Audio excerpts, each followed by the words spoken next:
కేరేజ్ global reports ఇది మామూలుగా ఇటలీకి సంబంధించిందండి. ఈ మధ్యకాలంలో భారతదేశంలో కొన్ని పాజిటివ్ థింగ్స్ కనిపిస్తూ ఉన్నాయి. దానివల్ల ఏమైందంటే అంతర్జాతీయ రేటింగ్స్ అన్ని భారతదేశానికి మంచి రేటింగ్ ఇస్తున్నాయి.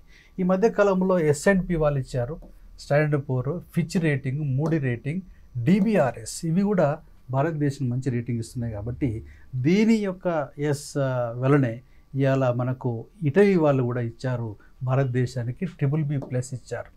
కాబట్టి భారతదేశంలో ఎందుకు వీళ్ళు పాజిటివ్ రేటింగ్స్ ఇస్తున్నారు అంటే భారతదేశ ఆర్థిక వ్యవస్థలో వాళ్ళకు కొన్ని ప్లస్ పాయింట్స్ ఏంటి అంటే, ఫర్ ఎగ్జాంపుల్ ఇవాళ కోశల్ లోటు ఫిజికల్ డెఫిసిట్ అనేది మనకు 21లో 9.2% ఉంటే జీడిపి లోపల అదేమైంది 4.8% తగ్గింది. కాబట్టి కోశల్ లోటు తగ్గింది కాబట్టి అది ప్లస్ పాయింట్ కాబట్టి వాళ్ళు మంచి రేటింగ్ ఇచ్చారు. అదేవిధంగా GGD డెట్ టు జీడిపి అంటే దాని అర్థం ఏంటంటే సాధారణ ప్రభుత్వం యొక్క అప్పు జీడిపి లోపల ఎంత ఉందంటే ఇలా 25లో మనకు 81% ఉంది.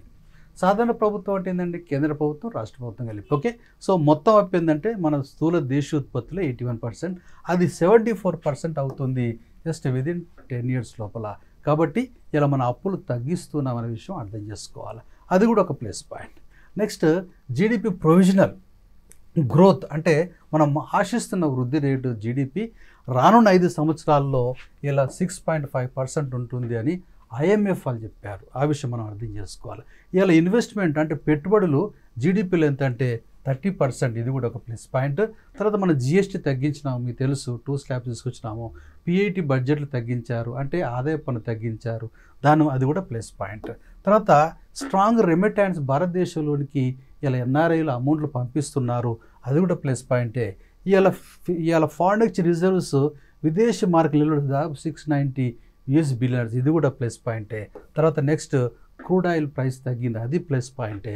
తర్వాత నెక్స్ట్ ఇవాళ US వాళ్ళు 50% టారిఫ్ వేస్తున్నారు, అయినప్పటికీ ఇలా భారతదేశంలో ఇవన్నీ ప్లస్ పాయింట్స్ అవుపడ్డాయి. కాబట్టి ఇలా ఇంటర్నేషనల్ రేటింగ్స్ మనకు మంచిగా ఇచ్చిన విషయం అర్థం చేసుకో, రైట్. నెక్స్ట్ అఫ్కోర్స్ ఇలా వడ్డీ చెల్లింపులు కొంచెం సమస్యగా ఉంది. ఇలా US వాళ్ళు టారిఫ్ వేస్తున్నారు, అది కూడా ఒక సమస్య ఉంది. సో అయినప్పటికీ ఇలా భారతదేశం లోపలికి $81 బిలియన్ విదేశీ ప్రత్యక్ష పెట్టుబడులు మనం ఆకర్షించిన విషయాన్ని మనం అర్థం చేసుకో, రైట్. Okay, thank you.